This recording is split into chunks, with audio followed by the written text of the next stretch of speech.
أعوذ بالله من الشيطان اللعين الرجيم بسم الله الرحمن الرحيم اللهم صل وسلم على طلعة الحق بالحق الكنز الأعظم إفاضتك منك إليك إحاطة النور المطلسم صلى الله عليه وعلى آله صلاة تعرفنا بها إياه وبعد السلام عليكم ورحمة الله تعالى وبركاته مبالما شريف لا TV la jebo mbaw foka wali mando ka Allah subhanahu wa ta'ala dili alaka kisina ka hinana ka barka jidile alaka o jidinen aw bela jelenka ka keni ankara mo asayidi Sheikh Usman Madan Haidara alaka sambioro ni flana o anniversaire hukumu konnana jamiatul ansar din tonde munumbe Bamako Dawda Bugu o jera ka wajuru bala benka ke bunyamal segiye ka ta Allah subhanahu wa ta'ala ma alamin sonaka ankara mo asayidi Sheikh Usman Madan Haidara damma o hukumu konnana kenen konanga karamo chama kumbe nganya wasadu mamina anga je kala jinyon fe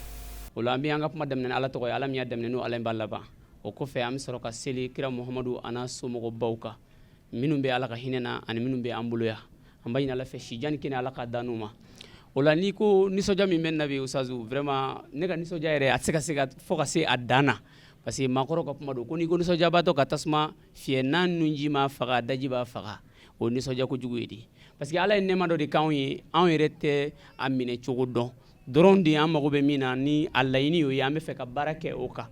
o ni soja jumedi ala sona ka cheba mina jen la kanali kama kuma mina ni jen chena ola ambu cheba indi ka bangina no de Sayyid Sharif Usman Madani Haidara amba ina ala fe cheba yin ala ka se bamba Haidara nali de kera ni soja yi ambo de keneka akera nema ye ambo de kenaka akera wasa ye ambo de kenaka ola osira ka usazu ambini soja chamana kuma surunya kama ani wakati re kuru kama iye nyingali minkena no de minaminu flen kofeni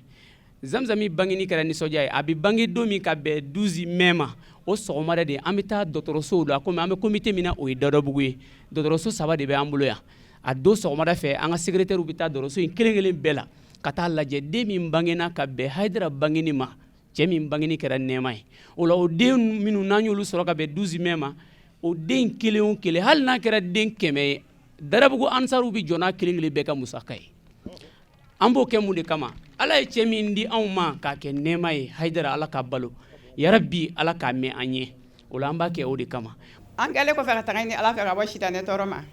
shitane mi gara farala keru ve ka bo ala ka hinena ame nemay ni o ala infe ako jidi angudigi Muhammadu ka ana somogo nyumaw ana ka sahaba baw ani minun dugura ko ni sirata ga jalenga foka se kiyama doma ala ka nafa nu barikay o ko fe ame kene min gani o kene ni an garamo ay daraka anniversaire ni sonja kennedy aka sambi oroni samfla o ni soja kennedy du bo kene imbunya kama uye danya fla fuli dama kango ke jamana amin na baga che ana muso bela jelefo mama se ya ere se aka na ngani ni soja ndo bunya mbulu femi ma o nato la soro ala kana o ke ka tato la soro amana boya ka tabulu do fofana ala ko ke here ni ala ko tate o ko fe ami ala fo ka barigada ala mi an ngani kenen sigi bayi ama fo ala indiche no e Haidara na nasoro o me islam ya su dibi finde la aya duguje ani ama Haidara fo ka barigada saba hunde doro do islam ya no seli ko a seli o ya doy meni selate ni doare ma faraka a amadafa ami ala fo ka barigada Haidara na balebe o chendo soro Haidara ayuladla Haidara mi nana dugu chitola soro Haidara dugu nunu ladla jamana yere chitola kundo koyi Haidara sababu ambe jole mba bi ko nyama kunta an soro ya o Haidara ka bangini o ni soja kennedy do ama fo alanga barika kerengere ni yana an muso muso ni che kunde Haidara bi na an ma wakati mina ala kira chili kera danfe bela jelenga here Haidara fana bangini kera duguma kulo sa fe bi beka here soro sirai kerengere yana ko ke an yaru muso chani muso kunde ni stande poli do ode kunya an dai ni che na songodi na ma boy ba filaka Haidara ko muso isuli che igi che bunya iga nafa de bola abe dem barika masoro jebe jalla harabe jo o Haidara ka bangni anniversaire ambo kenade ka ama fo ala abarika ala Haidara e an ga du mena chogo nyejigarana Haidara e an do lamo chogo ki de gwe kata jene yake na ye wari soro abino ke sinit le la fana ye anw do do ko jugu ye Aidara min bageni ye anw bɔ o la an b'a fɔ Aidara n k'a barika sijani kɛnɛya ani labanko ɲuman a bɛ Ala bolo Ala k'o di Aidara ma a ye san 60 ani san 2 min kɛ an b'a ɲini Ala fɛ a k'o ɲɔgɔn caman da ni anw ma dugumakolo sanfɛ Ala k'anw kɛ nin kɛnɛ in sigibaga ye anw ni minnu jɛra nin kɛnɛ in na n'u y'an ko Ala ka hinɛ na an b'a la deli Ala ka nɛɛma caman suru kan u bilama u bɛ nin kɛnɛ in kan an ɲɛ t'u la de an b'a la deli Ala ka yafa k'u ye Ala ka anw bɛ ka nin kɛnɛ in sigi Ala k'o kɛ kira hɔrɔma kama sirifiw bonya kama ni Aidara belebeleba in yɛrɛ hɔrɔma kama salalatu wa salima daɲa fila foli min tun bɛ ne fɛ k'ale nabaga cɛ n'a muso ma o de ye nin ye hakɛto b'a kan salalatu wa salima ani ce ka bɔ ka foli kɛ tɔndenw ye ka foli kɛ kanubaw ye ka foli kɛ sigida in ɲɛmɔgɔw ye an ye mɔgɔ minnu invité kɛnɛ kan an ka dugutigiw maires députés diinɛ ɲɛmɔgɔw ka daminɛ regroupement na ka na IJMA la ka na au conseil la ka na tɔnbolofara fɛn o fɛn bɛ yen n'o o sen sera an ka nin kɛnɛ kan ka na kɛnɛ in bonya an bolo an bɛ bɔ ka foli kɛ kelen kelen bɛɛ lajɛlen na ka foli kɛ organisateurs la ka foli kɛ sécurités la ka foli kɛ an balakaw la u fana y'u jɔni yɔrɔ fi ko in na kosɛbɛ depuis dugu jɛra mɔgɔw bɛ yan depuis sɔgɔmada 9h ka na bila fo sisan na baara minnu kɛra Ala ɲɛ b'a la a kɛra Ala ɲɛna a ma kɛ foyi kama ni sirifukɛ kanu tɛ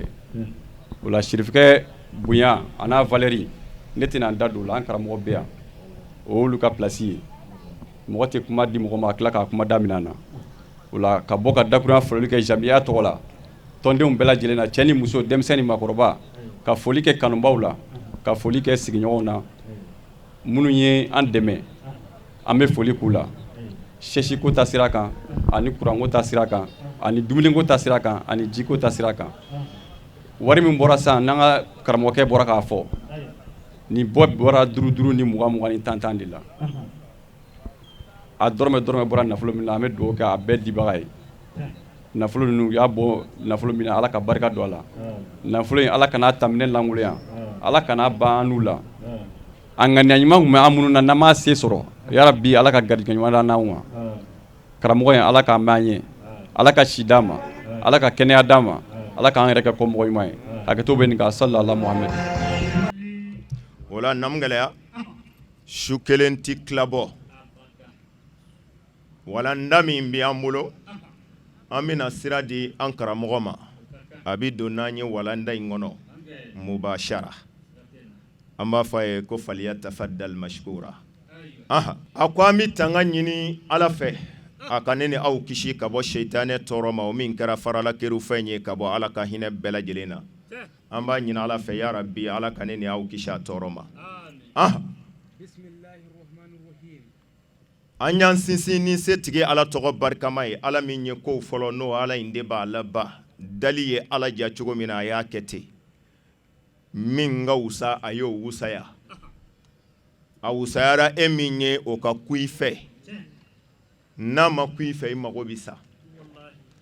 Ala k'an kisi hasidiya ma kojuguba don wa hasidiya de fana laadirilen don ka tɛmɛ fɛn bɛɛ kan n'i kɛra hasidi ye i kɛra mɔgɔ juguba ye nka hasidiya yɛrɛ de fana laadiriyalen don ka tɛmɛ fɛn bɛɛ kan sabu hasidiya bɛ baara daminɛ hasidi de la fɔlɔ san'a ka taa se a bɛ maa min hasidiya ma hasidi lafiyalen tɛ maaw ko n'i y'a lafiyalen k'a bɛ sunɔgɔ la ne ko n ko n ma sɔn hali ni hasidi bɛ sunɔgɔ la a tɛ lafiya sabu a bɛ ka min hasidiya a bɛ sogo k'a ye k'o taara ɲɛ a tɛ sunɔgɔ duman kɛ Ala k'an kisi a ma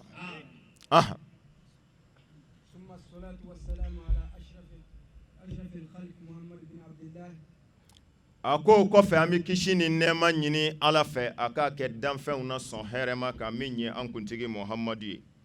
a n'a bɔnna sanu a n'a ka sahaba ɲumanw ani maa minnu tugura nin kira in na ni baara ɲuman ye fo ka taa se u ka waati laban ma an b'a ɲini Ala fɛ Ala ka kisi ni nɛɛma kɛ a bɛɛ lajɛlen ye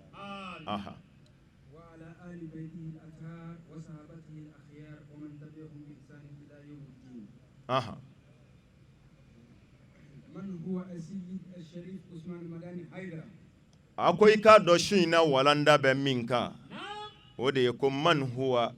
asiyidi sharifu usman madan haidara ko jɔn de ye haidara ye qui est haidara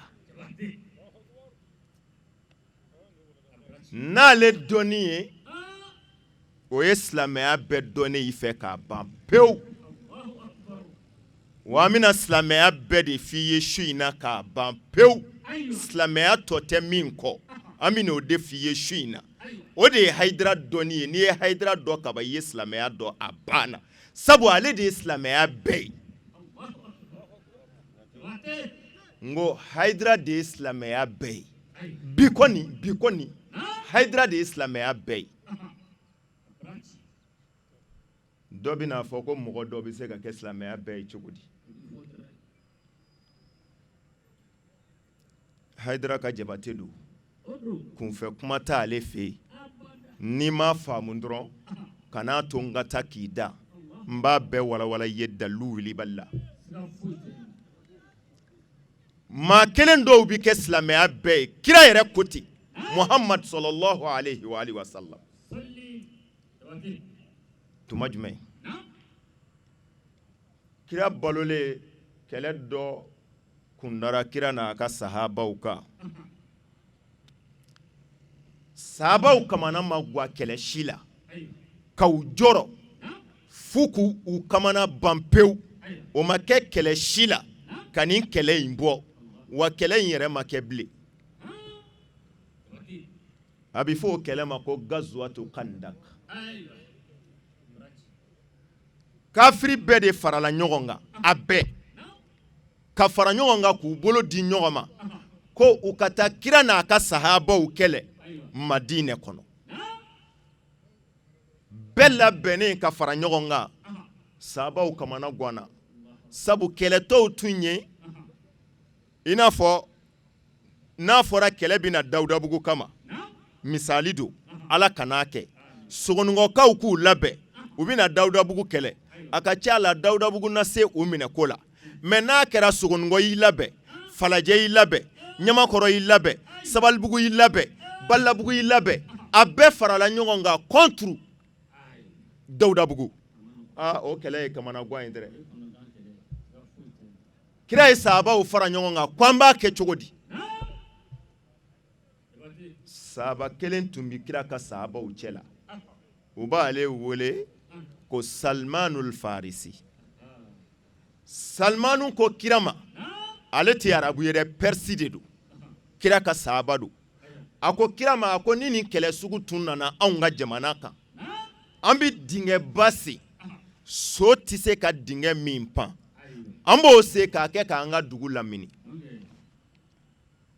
ni juguw nana u nana sɔrɔ dingɛ bɛ yen u ka so tɛ se ka dingɛ in pan u bɛ to dingɛ kɔfɛ an yɛrɛ bɛ to an ka dugu kɔnɔ an bɛ ɲɔgɔn lajɛ ten n'u bɛ min fɔ u n'o fɔ n'u dɛsɛra u ka dumuni banna u bɛ segin ka taa so an tɛ kɛlɛ kɛ a ko kira ne b'i fɛ an yɛrɛ k'o kɛ kira ko a ye salimanu ka hakilina in ta an ka baara kɛ n'o ye kira ni sahaba bɛɛ farala ɲɔgɔn kan ka dingɛ senni daminɛ ka madinɛ lamunu dingɛ senni kuma surunya la juguw nana u nana sɔrɔ dingɛba kɛn bɛ ka madinɛ lamunu juguw y'u jɔ u ko nin tɛ arabuw ka laada ye kɛlɛko la mamadu n'a ka mɔgɔw ye nin hakilina bɔ min a bɛɛ jɔra dingɛ kɔfɛ si ma se ka dingɛ pan fo cɛ kelen o cɛ kelen ye jɔn ye u b'a fɔ a ma ko amuru bun abdulwudi amuru bun abdulwudi ni kɛlɛjama ma se mɔgɔ hakɛ dɔ ma ale ti bɔ o kɛlɛ la a b'a fɔ ko t'olu ɲɔgɔnnaw ka kɛlɛkɛta ye f'a ka se mɔgɔ ba hakɛ caman de ma pour que ale amuru bi bɔ o kɛlɛ la amuru bun abdulwudi a ka farinya fɛ a ka cɛfarinya fɛ mɔgɔw bi siran ɲɛ kama ni arabu muso den kasira a ye den da de ka dɛsɛ den min makun a dɛsɛlen n'a bɛ fɛ ka den da de dakuru ɲɛ kelen a b'i kanto a den ma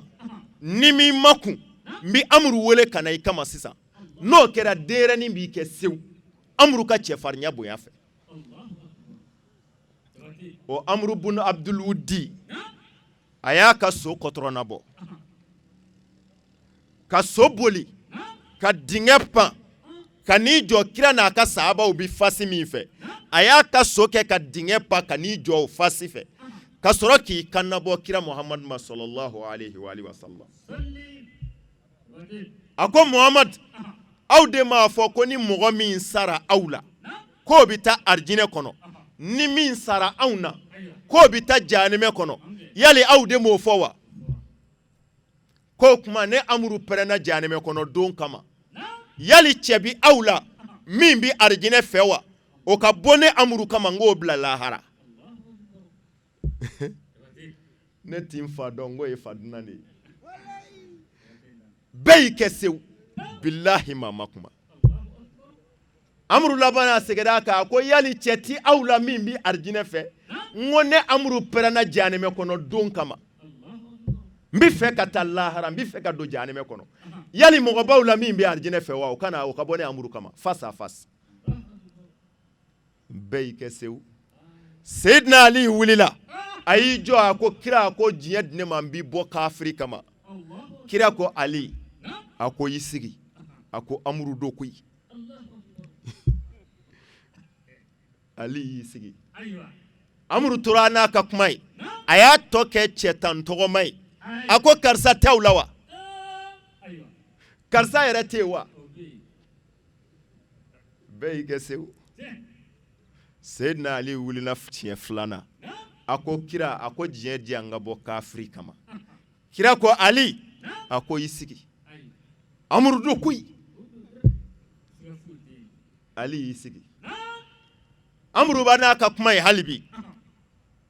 siɲɛ sabanan Ali wulila a ko kira a ko sira di an ka bɔ kafiri kama kira ko Ali a ko y'i sigi Amuru do Ali ko hali ni Amuru do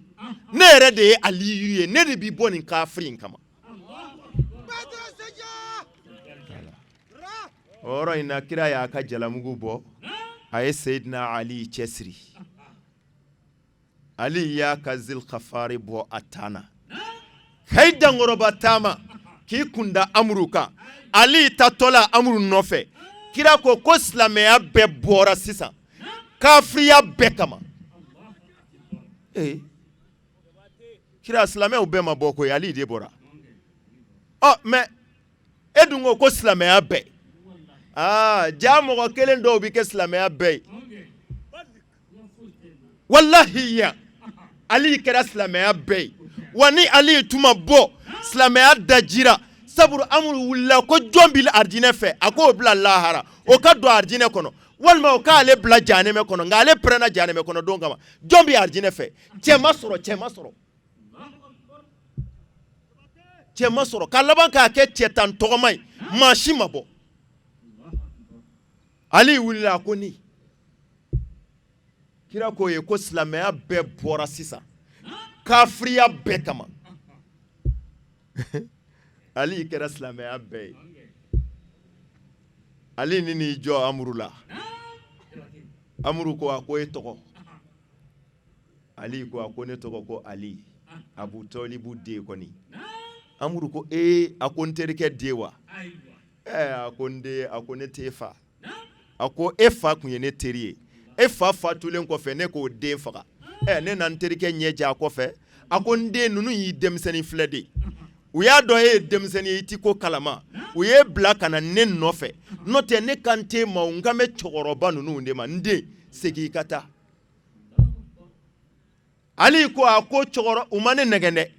cɛkɔrɔba ninnu ka bon e kɛlɛli de ma u y'a dɔn ne de ye denmisɛnnin ye ne denmisɛnnin in de ni e ka kan o de la u ye ne bila ka na ko ne ka na i kama cɛkɔrɔba ninnu valeur ka bon e kɛlɛli ma den tin b'a ba de la n ko den tin b'a ba de la silamɛya tigi ye olu de ye o de la Ali b'a dilan k'a ɲɛ hali n'a y'a dɔn ko nin t'a cogo ye kɔrɔ yɛrɛ Seydina Ali ale kɛra silamɛya bɛɛ ye yan o to yen dɛ kira Muhammad sallallahu alaihi wa alihi wa sallam a ko ni Kadija ka nafolo tun tɛ Seydina Ali ka bamuru tun tɛ ko nin diinɛ in tun ti jɔ o tuma Ali ka bamuru ani Kadija ka nafolo o de kɛra ka diinɛ in jɔ o tuma o de kɛra diinɛ yɛrɛ bɛɛ ye wa bi Sharif Usman Madan Haidara ale de ye silamɛya bɛɛ ye wallahi namɛ mina di ma kelen kelen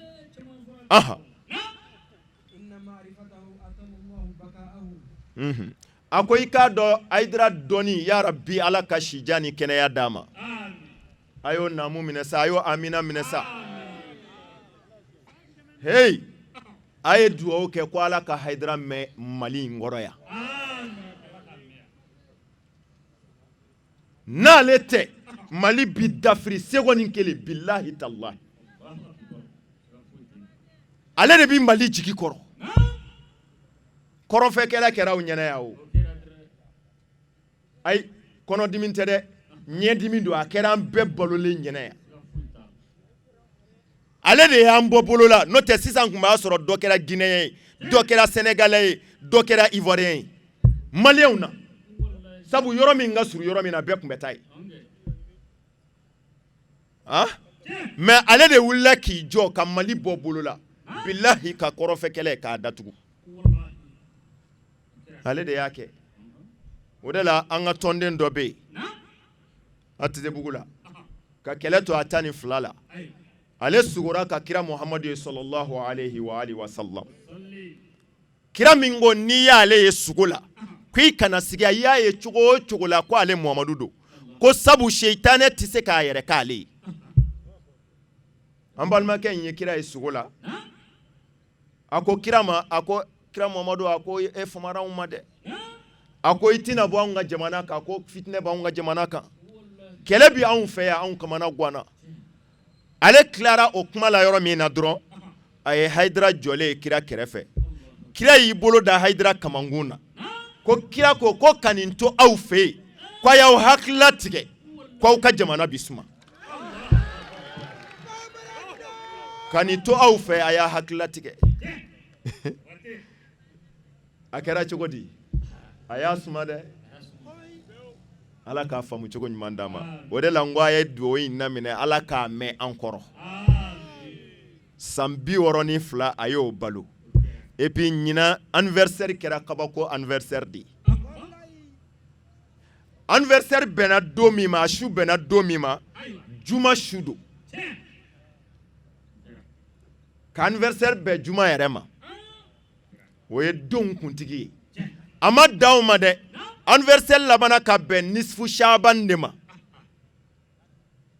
sunkalo kɔnɔ tile 15 su a ye dɔnnibaaw ɲininka k'o ye su jumɛn ye dɛ karisa bi kɛ président ye o bi labɛn Ala fɛ o don in de la k'a sɛbɛn ko karisa bɛna kɛ président ye nin man kɛnɛ o bi kɛnɛya o bi labɛn o don in de la nin bi ye fantan ye o na kɛ faama ye nin ye faama ye o na bɔ faamaya la o na kɛ fantanya ye jɔnw ka kow bi labɛn Ala fɛ nisfu Shaban de la ka sɔrɔ sisan Laylatul Qadri mana se ka tampon sigi a kan k'a latigɛ pewu o bi kɛ ka bɛn nisfu Shaban de ma ɲina anniversaire bɛnna o su in de ma ka bɛn Haidara si san 62 ma an bɛna se fila ko in ma ɲɛfɛ an kana mɔgɔ taa n'a ye ko Haidara dɔnni k'a bi bɛn étape 12 ma ka Haidara dɔn k'a bi bɛn étape 12 ma kana ɲinɛ dɛ n ko n bɛ fila f'i ye 12 a dɔnni bɛ bɛn étape 12 ma a bangera ka bɛn mai kalo tile 12 ma kira Muhammadu bangera ka bɛn arabiul awalu tile 12 ma tile heure bi bɛn heure 12 ma su heure bi bɛn heure 12 ma san kalo ye kalo 12 ye la ilaha illallah o bi bɛn arfu 12 ma Muhammadu Rasulullahi a bi bɛn arfu 12 ma Abubakar Siddiqui o bi bɛn harfu 12 ma. Umar ibn Khattabu o bi bɛn harfu 12 ma. Usman ibn Affana a bi bɛn harfu 12 ma.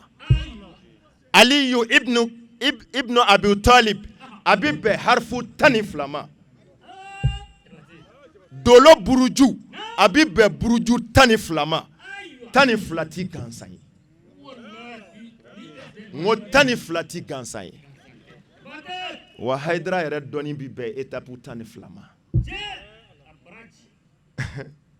An karamɔgɔ t'an na ye dɛ.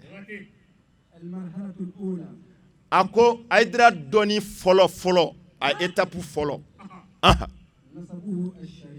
Ko a bɔkolo a bɔra bɔkolo min na o ka wusa bɔkolo bɛɛ ye. O ka kun i fɛ sa. Ala ye min kɛ a kɛra. Ala fo i ka Ala barikada. Ala ye bonya dɔ k'i yɛrɛ ye a m'o kɛ mɔgɔ wɛrɛ ye. O la n'o sabatira a ye min kɛ dɔ wɛrɛ ye n'o ma kɛ e ye ka na fitiriwaleya Ala ma k'o tigi juguya n'a ta ye. N'o tɛ a ye min k'i ye n'a m'o kɛ dɔ wɛrɛ ye n'a y'o minɛ i la a jo na k'i la dɛrɛ. Haidara bɔkolo ka wusa bɔkolo bɛɛ. Ne ka kuma tɛ koyi n bɛna a bɛɛ dalilu de d'i ma ka taa. Sir. Ko ale tɔgɔ de ko Usman min ye Madani Haidara den ye. Ko a fa tɔgɔ ko Muhammadul Madani. Ko a ba tɔgɔ ko Basitan Traore. Nin kana digi jaralakaw la ha. A kana goya ba ye saga de bɛ kɛ laaya ye. Ala ye nin di anw ma. Basitan Traore. Belebele o kabiri kunu a bi bɔ anw na. Ne bɛ ɲininka Mali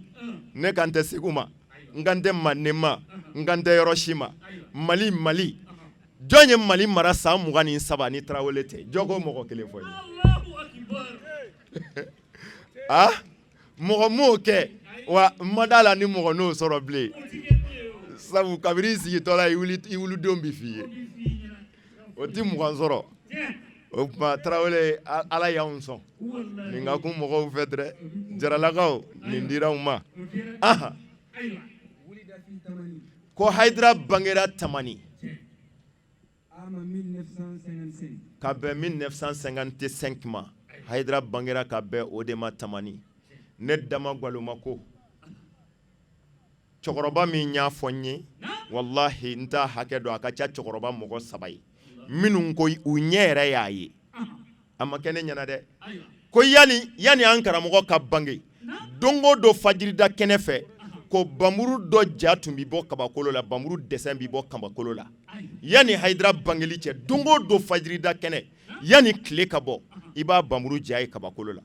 Ko ka kabiri don min na Haidara bangera ko bamuru in ja ma bɔ kabakolo la bilen fo bi. Ne ko ngo kan ka kɛ bamurutigi nana o sabu min a tun bɛ min bolo o ye Badara Aliyu ye. Ali fatura Ali denkɛ nana Ali mɔdenkɛ nana Ali tiɲɛtabaga nana. Kuma min na a bɛ Seyidina Ali bolo bamuru in tun bɛ kɛ ka kanbaw tigɛ ka bɔ kunkolobaw tigɛ ka bɔ kanbaw da la. Nka bi a tɛ kunkolo tigɛ ka bɔ kan da la dɛ. A bɛ jogojugu de tigɛ ka bɔ jogojigitugu dusukun na. A Seyidi Sharif Usman Madani Haidara. Bamuru dira bamurutigi ma. Ngo bamuru dira bamurutigi ma. Ala k'an bɛ sababa ma. An karamɔgɔ t'an na ye. Ko i k'a dɔn Haidara ye kira Mamadu mɔden dɔ ye. O de la a bɔkolo ka wusa bɔkolo bɛɛ ye. O kan'i tɔɔrɔ. N b'i bilasira. Karamɔgɔ i bi karamɔgɔ minnu mankan mɛn an bɛɛ ye sirifu ye an bɛɛ ye kira bɔnna ye. Manamanakan don. Maa si ma wusa maa ye an bɛɛ ka kan. Nkalonden don. Tiɲɛ si t'a la. Ala kama o karamɔgɔkɛ in lamɛn dɛ. Min b'a f'i ye an bɛɛ ka kan. Walima min b'a f'i ye sirifuko tɛ tiɲɛ ye. Ala kama karamɔgɔ in lamɛn sɔɔni. I b'o karamɔgɔkɛ kelen in mankan mɛn. Ko Ala ye Muhamadu mantonw wusaya. Manto tɛmɛlen tɔ bɛɛ ye. K'a sabu kɛ Muhamadu bonya ye. La ilaha illallah. Manton fɛn fɛn tɛmɛna ko Ala ye Mamadu manton wusaya o bɛɛ ye Mamadu bonya kama fo ka taa se manton minnu tɛmɛna n'olu tun ye walejugu kɛ a dɔw ta la yanni dugu jɛli cɛ a bɛ sɛbɛn a tigi ten kan ko nin ye jɛnɛya kɛ sɔrɔ a dɔw ta la u ka dugu bɛɛ bi halaki a kama mais ko o jogojugu ninnu dɛ Mamadu manton b'a kɛ o ɲanga ta ɲɔgɔnna ti da anw kan ko k'a sabu kɛ Mamadu bonya ye Ala ye o to anw ye Mamadu bonya kama mais hakilitigi ne bɛ yɛrɛ ɲininka Ala kama makalan ye tiɲɛ ye ne t'an ka duda yɔrɔ dɔn o ye ta tiɲɛ de i kana kalan mais nin da i ɲɛkɔrɔ ni Ala ye Mamadu manton bonya Mamadu kama Mamadu bɔnnaw dun Ala b'olu dɔgɔya wa ne bi e yɛrɛ ɲininka ni ne ye e teri bonya e kama i ye mɔgɔ dɔ yira ne la ko karamɔgɔ nin ye n teri ye ne y'o tigi bonya k'o karama e kama ko sabu i ko ma ko i teri ye nin ye mais don min na n'i ye i yɛrɛ wolo den yira n na yali o bonya tɛ juguya e teri ta ye ni Ala ye Mamadu manton bonya Mamadu kama joli minnu bɔra Mamadu la dun o bonya tɛna juguya Mamadu manton ta ye fama lakum kayfa tahkumun a bɛ kiiri in tigɛ cogo di Ala ka Mamadu manton bonya Mamadu kama ka tila ka Mamadu bɔnna dɔgɔya o ti kɛ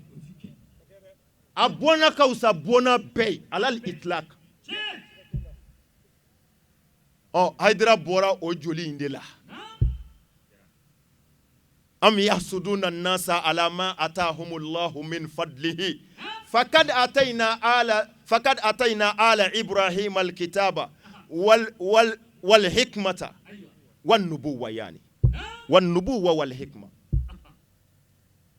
Ala ko afɔ aw bi mɔgɔw juguya ka mɔgɔw hasidiya ne Ala ye nɛɛma min d'u ma a b'u juguya o kama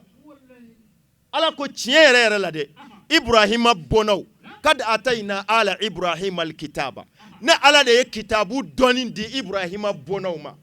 wan nubuwa nye nabi ɲumanya di olu de fɛnɛ ma wal hikma nye kodɔn di olu de ma Ala Haidara ka kodɔn e ni Ala cɛ a bi jɔnna nin dugukolo in sanfɛ i ko Haidara ouais parce que Ala yɛrɛ de ko ten ko n y'a d'u ma Ibrahima bɔnnaw nye nin d'u ma nye kitabu dɔnni d'u ma wa nye nabi ɲumanya di olu de ma n bɛna tila k'o di ma ɲɛfɛ o diinɛ ɲɛmɔgɔya olu de ta don o ka kun an fɛ dɛ silamɛya ɲɛmɔgɔya olu de ta don sir min b'a jira i la ko u bɔnna ka wusa bɔnna bɛɛ ye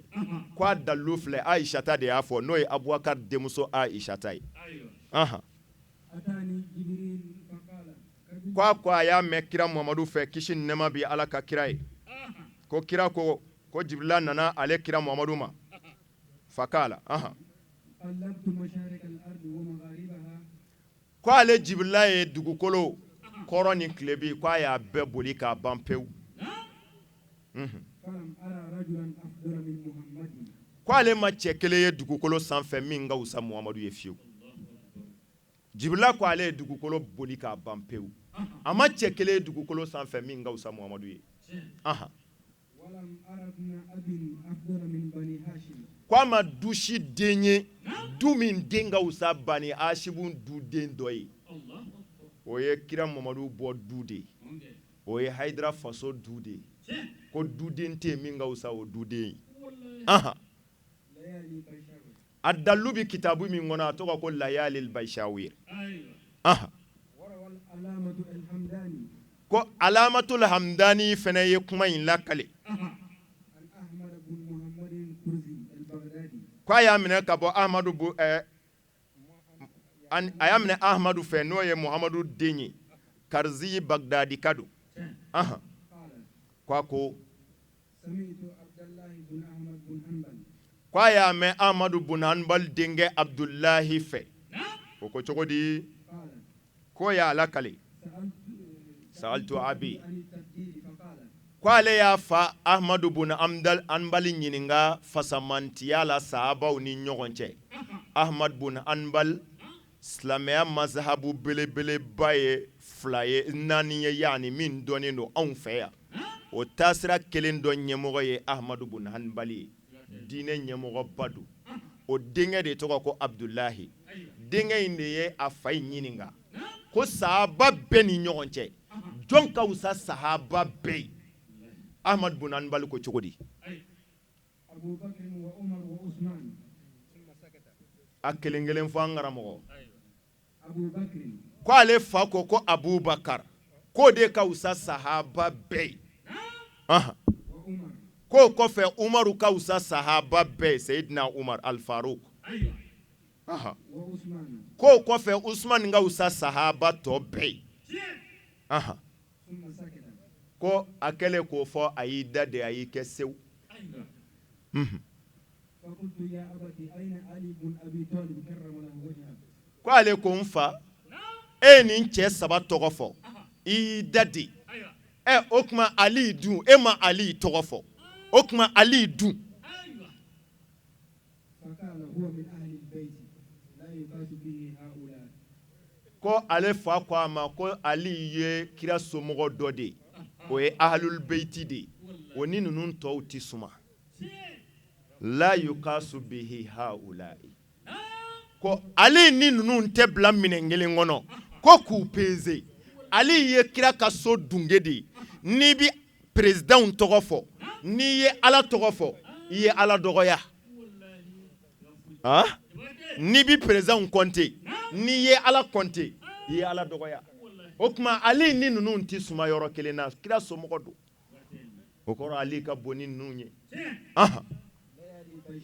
Kabi layalil bashawiri kɔnɔ. O kuma nin ye Hayidara bɔkolo ko ye. Min ka wusa bɔkolo tɔ bɛɛ ye kɔni. Seri. المرحلة الثانية. K'a dɔni étape 2nan. أفضي لله كما أفضيت مريم لله تعالى. Ko I k'a dɔn Hayidara sugandira de. K'a di Ala ma. A fa fɛ. I n'a fɔ Nabilahi Isa ba n'o ye Mariyama ye. Mariyama sugandira cogo min na Mariyama ba fɛ k'a di Ala ma. Hayidara yɛrɛ kɛrɛnkɛrɛnna ten de k'a di Ala ma. فتقبله الله كما تقبل مريم عليها السلام. Ko I k'a dɔn Ala yɛrɛ sɔnna Mariyama la cogo min na dɛ. Ala sɔnna Hayidara yɛrɛ fɛnɛ la ten k'a minɛ. Sabu I bi fɛn dɔ di mɔgɔ ma a ti sɔn a la. Mariyama dira Ala ma, Mariyama Ala sɔnna a la. Wa Hayidara yɛrɛ dile Ala ma, Ala sɔnna Hayidara fɛnɛ la. Tani dalu ye dɛ. لقوله تعالى. Ala kumakan na kɔni a filɛ Ala yɛrɛ de ko ten. إن الله اصطفى آدم ونوحا وآل إبراهيم. Ko I k'a dɔn Ala ye Nuhu sugandi k'a kɛrɛnkɛrɛn a ka jɔntɔw cɛ la. O kɔfɛ a ye Ibrahima somɔgɔw sugandi, ka Adama somɔgɔw sugandi, ka Imurana somɔgɔw sugandi, k'olu wusaya bɔkolo tɔ bɛɛ ye. ذرية بعدها من بعد. Ko bɔkolow de don ni dɔ bɔra yen dɔ wɛrɛ bɛ na, ni dɔ bɔra yen dɔ wɛrɛ bɛ na. والله سميع عليم. Ko Ala ye mɛn ni masa ye k'o dɔnbaga don. Tana ye dɛ. إذ قالت امرأة عمران ربي إني نذرت لك ما في بطني محررا. Ko kuma min na Imurana muso y'a fɔ n'o ye Mariyama ba ye, a lajɔlen Mariyama la ka Mariyama to a dɛbɛ la. A ko Ala,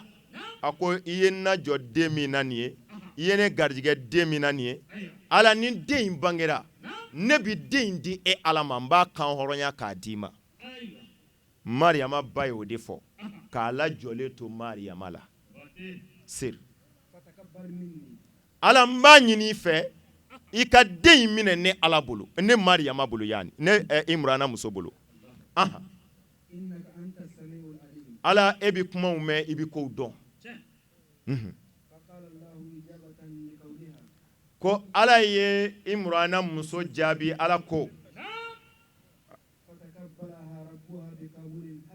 ko ale ala ye Mariyama minɛ a ba bolo minɛ cogo ɲuman yɛrɛ la. Aha. Suratu Ali Imran. Ala Imrana ni aya in bɔra o sura in kɔnɔ. Mariyama dira ala ma tan a ba fɛ. Sharif Usman Madani Haidara kuma min na a fa ba Madani ni denko gɛlɛyara a ma. A ko ala n'i ye n sɔn den na, ala ne bi den in di e ala ma. O kɛlen ala y'a sɔn Sharif Usman Madani Haidara la. An karamɔgɔ si san 7 o waati école kalan in diyagoyala donni ye. U y'a minɛ k'a diyagoya don école la. Ba Madani a taara se école maître ma. A ko ne ye n dafale ala la ko n'ala ye n sɔn den na n b'a di ala ma. Ala ye nin den in de di yan. Maître n b'a ɲini i fɛ den in di yan n ka taa don ala ko kalan na walasa n ka layidu bi dafa. O ye min sɔrɔ directeur la a ko Ba Madani ma a ko e den ma wusa den tɔw ye. A ko a tɛ di. Ba Madani y'a seko kɛ ka dɛsɛ maître ma sɔn nka ala ko n bi sɔn. Madani e k'i sigi n bɛna ni n ka yɛlɛmaliw ye. O san yɛlɛma ala y'o directeur in bɔ kalanyɔrɔ la pewu ka na ni directeur wɛrɛ ye. Ba Madani taara se o directeur in ma ka i dama kasi o la. A ko den in di yan n ka n ka layidu dafa ni den in dili ye ala ma. O directeur ko a ko n ma ba Sirifukɛ n bi den in d'i ma. A ko nka n bɛ min ɲini i fɛ ka na den in to tamaniya taa don kalan na dugu wɛrɛ la walasa kalanden tɔw kana ye. Ba Madani ko a ko n b'o kɛ. A y'an karamɔgɔ minɛ ka taa don médersa la Seku. Sada bun Umar Ture ka kalanyɔrɔ la kɔni. A ye kalan daminɛ première année la fo 6e année. Ala kalanden tɔw bi classe kɔnɔ u bi kalan na u bi ka maître lamɛn. O b'a sɔrɔ Sharif Usman Madani Haidara sigi bɛ classe kɔnɔ a ti maître lamɛn a b'a ka tulonkɛ la nka a b'a fɔ kalandenw ye ko a ye kalan k'aw sɛbɛ ye. Depuis ye wallahi. Nka kuma min na ni karamɔgɔ wulila k'a bi kalandenw ɲininka kelen kelen. Ala yana seli cɛ Haidara ma walanda min kalan na Haidara b'a durusi k'a ban. Karamɔgɔ bi se Haidara ma kuma min na a b'a la kale ka ɲɛ hali kalanden tɔw kan olu minnu tun bi k'a lamɛn. Kabiri o waati ni congé bilara n'a nana tamani a bi musokɔrɔbaw kala seliji ta cogo la a b'u kala seli kɛ cogo la bɛɛ y'a dɔn ko don dɔ bi nin den ye. A tora kalan de la ten a nana se 6e année ma karamɔgɔ bi kuma in dilan ala barika ɲini ni bonya ɲini fɛ a b'a fɔ ko a redoubler la k'a sɔrɔ a ma redoubler koyi. Ala u y'a lajagoya la redoubler de. I bi k'i yɛrɛ kɛ min ye i t'o ye an b'i lajɔ ya jagoya k'a sɔrɔ a tɛmɛlen don a gagnelen don. O min kɛra n'u y'a jagoya redoubler a ko n'o de don a ko yani n saya cɛ n ti sigi pan ka bilen ko n ko n ti kalan kɛ maa bolo bilen. A jɛna médersa kɔ pewu. A fa y'a ta Ba Madani k'a di karamɔgɔ min ma mori karamɔgɔ min ma k'o k'a kala. Karamɔgɔ yɛrɛ tun bɛ min dɔn nawu ni sɔrɔfu la o karamɔgɔkɛ yɛrɛ t'o dɔn. Nka a tugulen o kɔ ko n fa y'an di nin ma barika ɲinini kama a tora o kɔ barika ɲini na n'o tɛ karamɔgɔ ma kalan kɛ mɔgɔ bolo kɔfɛ. Kalan tɛ sa a ko ten ne ko i kana ɲininkali kɛ ko ale kalan min k'o yɔrɔ ka jan kojugu a bi tɔmɔ olu ka so di olu ka so kɔnɔ fɛn de don. Foronto bɔrɔkɔrɔ mana mɛn cogo o cogo tiso ta bi sɔrɔ a la. Misibakɔrɔ tulikɛla n'o den ma tuli kɛ o ti kɛɲɛ bagabagali kɔnɔna. Kabiri ala ye diɲɛ da ji bi boli folonkɔrɔ de fɛ. Ala da walo in dɛgɛnɛ ye sa. A ko a bi taa olu ka so. Fatima fa de kun ye kira ye. Nka dɔw la a ma kala a ma kala. A ma kala o de ye dalu ye. Kira Mamadu bɔra classe joli la? Haidara kɔni bɔra 6e année la. mais Mustafa bɔra ala ye jardin d'enfant kɛ kalan tɛ sa Abubakar bɔra université jumɛn na Umaru dun mais n'a ma kalan o dalu yɛrɛ wulibali ye jumɛn ye Haidara min ma kalan dɛ o de ko n'ale ko n ko ala ka diinɛ la ni karamɔgɔ sɔrɔla k'a ka harifu kelen wuli k'a bɛ taa lahara a ti ala tɔgɔ fɔ bilen fiyewu san 30 nin kɔ doctoratigiw bi Mali la yan n kalanna fo Tagarusi ne kalanna Suudu kunkolo bɛ ne kun na ne yɛrɛ de ye arabu den yɛrɛ halakale ye olu bɛɛ bi Mali la yan olu de caman fana ye Haidara jugu ye olu de bɛ fɛ k'a lebule malolen ye walasa jama ka bɔ a kɔ jama min b'a nɔfɛ dɛ layidu min bi anw ni Haidara cɛ Haidara ko don min na ko n'a ka kumakan kelen wulila ko anw ka bɔ a kɔ o de layidu bɛ anw n'a cɛ wa anw bɛ k'o kumakan kelen de ɲini dɔrɔn an ka bɔ a kɔ a y'a fɔ doctoratigiw ye dɛ k'u ka taa ka kumakan kelen wuli minnu kalanna fo Egypte minnu kalanna fo Saudiya la Suudu kunkolo bɛ minnu kun na a y'a f'u ye ko Haidara ka harifu kelen wuli ala ka diinɛ la ko n'o kɛra Haidara b'i da de anw b'i bɔ a kɔ k'u ka taa wuli tan hali n'i ye bulldozer dɔw la u tɛ taa bilahi a bɛɛ b'a ta fɔ a muso senkɔrɔ u ka bulon kɔnɔ u ka denbaya cɛ la mais i ɲɛ Haidara ɲɛ wallahi kuma bɛ bɔ i da hali o dɔw man di seitanɛ yɛrɛ ye seitanɛ b'a fɔ ko n ka cɛ ne ko ne y'i nɛgɛ ka na sa nka ne m'a fɔ i ka nin bɛɛ fɔ dɛ e m'a dɔn e ye n dama tɛmɛ n k'a dɔ bɔra Kayi ka na dɔ ye a ka valise fa kitabu la ka bɔ Kayi kunda Bamakɔ kan ko ale bɛ taa baya ko dalilu jɔ Haidara la sisan a ɲɔgɔn 2 ti kɛ o a nana se Bangɔni na tuma min na a n'a ka kitabu caman a ko a mago bɛ Haidara la u ye sira bila ani Bastan den fiɲɛ kɛɲɛ yiri cɛ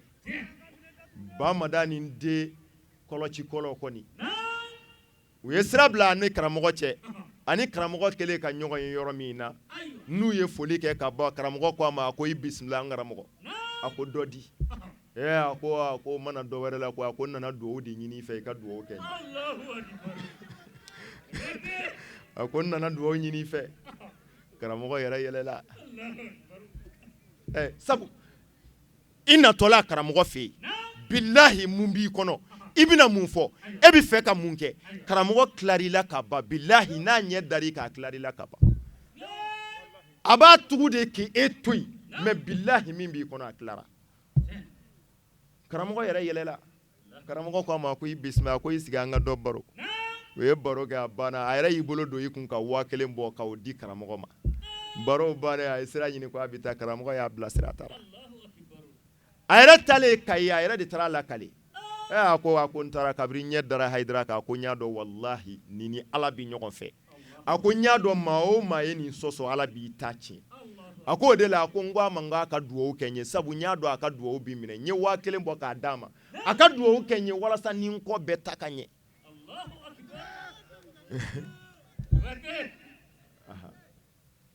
ale ye ala ka diinɛ baton bila yɔrɔ min na diɲɛ wuli b'a sɔrɔ yen wallahi diɲɛ wuli b'a sɔrɔ yen a ye baya fɔ karamɔgɔw tun bɛ ka baya kalan kuranɛ kɔnɔ nka u tun m'a dɔn mais baya b'a kɔnɔ ala ko ten a ko n ka kira muso dɔw bɛ nale n'u nana k'u bɛ don n ka diinɛ la a fɔ u ka layidu di u tɛ 2 fara ni ala kan u tɛ sonyɛli kɛ u tɛ jɛnɛya kɛ u t'u den faga u tɛ namara k'u sen kɔrɔ u t'a k'u bolo kɔrɔ n'i y'u bila baara ɲuman min na k'u k'o kɛ n'u sɔnna ka nin layidu ta ne ala yafa deli u ye jurumu fɛn o fɛn kɛ ka kɔn nin layidu tali ɲɛ n b'a jurumu bɛɛ yafa ala ko ten suratul mumtahinna aya 12 m'a f'i ye n k'i kana ɲinɛ 12 kɔ baya aya a bi sura min na a bɛnna sura in aya 12 de ma i janto kow la ala ti kow kɛ gansan nin jɛyara kuranɛ kɔnɔ mais kalimatu shahada ta ma jɛya nin cogo la yɔrɔ si kuranɛ fan si min jɛyara kuranɛ kɔnɔ ani min ma jɛya ko dɔnnaw jumɛn kan ka ta usulutigiw a ye kuma ɲɛ jumɛn kan ka ta baara bɛɛ bi daminɛ kuranɛ la min ma ye kuranɛ la an bɛ taa hadisa la n'a ma ye hadisa la an bɛ taa ijma'u la n'a ma ye o la kiyasu bɛ na mais min dafara kuranɛ kɔnɔ ka ban banna an tɛ taa hadisa la bilen ijma'u ko kuma tɛ kiyasu yɛrɛ ma baya jɛyara kuranɛ kɔnɔ n balimamuso n balimakɛ kana to i ka sa ka sɔrɔ ni layidu 6 t'i bolo ni sara ka sɔrɔ a t'i bolo ne m'a fɔ dɛ kira de y'a fɔ muslimu lajɛ riyadu solihina lajɛ kitabul kaba'ira lajɛ Abdullah ibn Umar b'a la kale ko kira ko man mata walaysa fi unqihi bai'atun mata maitatal jahiliya ko kira ko Abdullah ibn Abdullah ibn Umar y'a la kale ko kira ko maa o maa sara ka sɔrɔ bai'a layidu t'i kana k'i jahililama tara lahara kira de ko ten o kɔrɔ Abu Jahili de y'i ka patron ye lahara Abu Jahili o de ye jahili bɛɛ fa ye o de y'i ɲɛmɔgɔ ye lahara Abu Jahili ye mɔgɔ min ɲɛmɔgɔ ye lahara o bɛ taa min ayiwa aw de y'o fɔ dɛ aw de y'o fɔ dɛ o tuma Ala k'an bɛn sababa ma sɔli ala rasuli an karamɔgɔ ta ni walanda in ye dɛrɛ ko Hayidara dɔnni étape 3nan Hayidara de ye wasila ye sabu ye ka ani Ala se ɲɔgɔn ma Hayidara de ye an ɲɛminɛbaga ye ka ani Ala se ɲɔgɔn ma bi dugukolo sanfɛ sabu kelen min b'an se Ala ma Hayidara don n bɛna n'a dalilu ye o ne m'a f'i ye n ko kuma gansan tɛ wa a dalilu de bɛ bɔ kuranɛ kɔnɔ hadisa kɔnɔ k'a d'i ma sir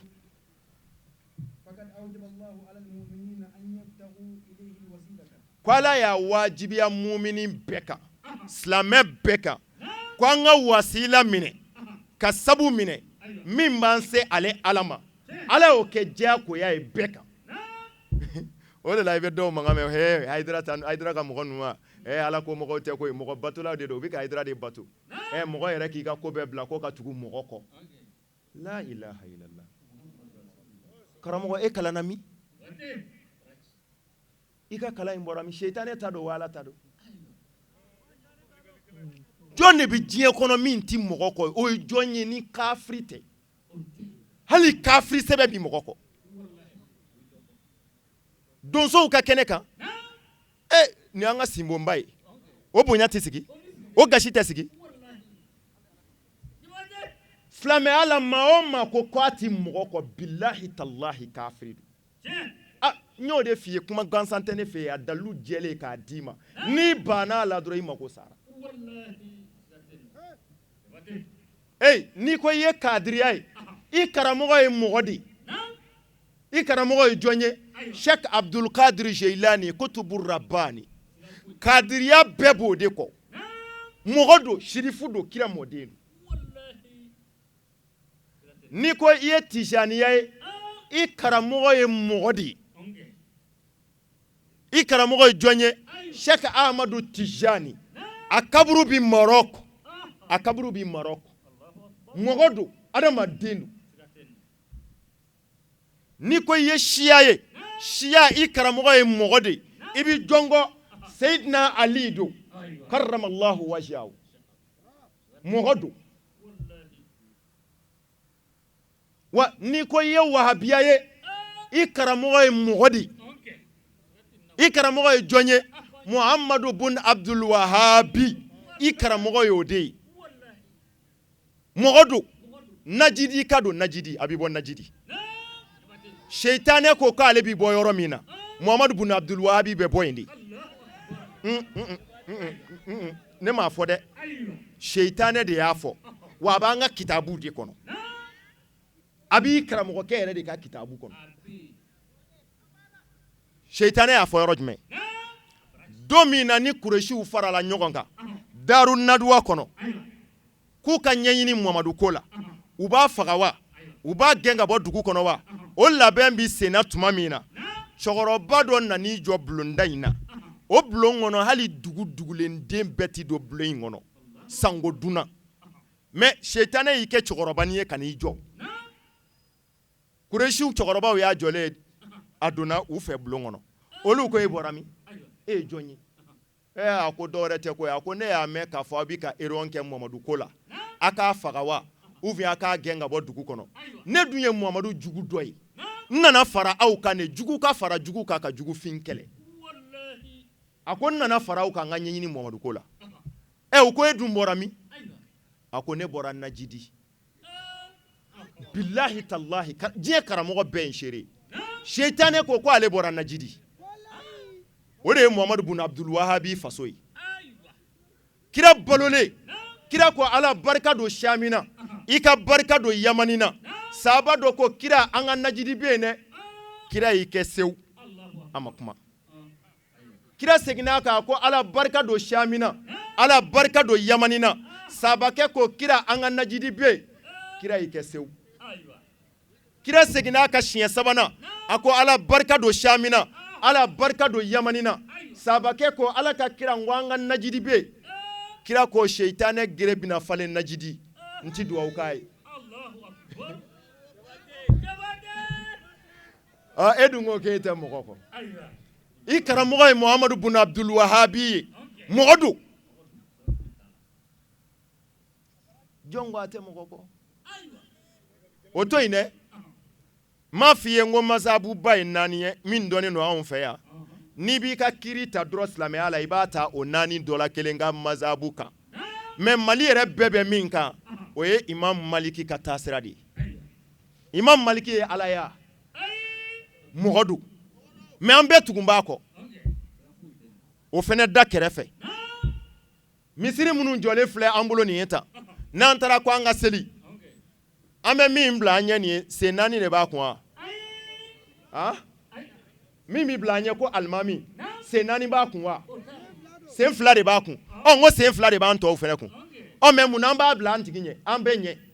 ala de ko k'a y'a kɛ ten a ye nin bila an ɲɛ n'a y'a biri a k'a biri n'a y'a ten turu a k'aw ten turu n'a ko salamu alaikum n'i banna k'i tɛ salamu bila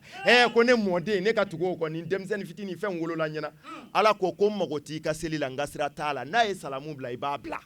tugu a la tari an t'a kɔ de n'a y'a biri an b'an biri o tuma a ka wusa n'anw ye tari ala do de mɔgɔ tɛ e dun ko e tɛ mɔgɔ kɔ o fɛnɛ to yen ta kuranɛ kɔnɔ ala ko cogo di kul in kuntum tuhibbuna allaha fattabi'uni yuhibbukumullah wa yaghfir lakum dhunubakum ala ko n ka kira a fɔ n ka jɔnw ye n'u ko u bɛ ne ala fɛ k'u ka tugu e Muhamadu kɔ k'u ka tugu i kɔ ni min ma tugu i kɔ ko ne ala t'o fɛ n mago t'o la n ka sira t'o la an bɛ dugawu kɛ yarabi maa minnu jɛra ka nin baara ɲuman in kɛ u y'a kɛ ni musaka minnu ye a taara yɔrɔ min na ala kana yen langoloya ka Allah subhanahu wa ta'ala deli yarabi kuma minnu fɔra ala ka to tulo kunnandiw k'a mɛn ka Allah subhanahu wa ta'ala deli san wɛrɛ ta ala ko yira na an karamɔgɔ cija ni kɛnɛya ala k'a d'a ma wassalamu alaikum wa rahmatullahi ta'ala wa barakatuhu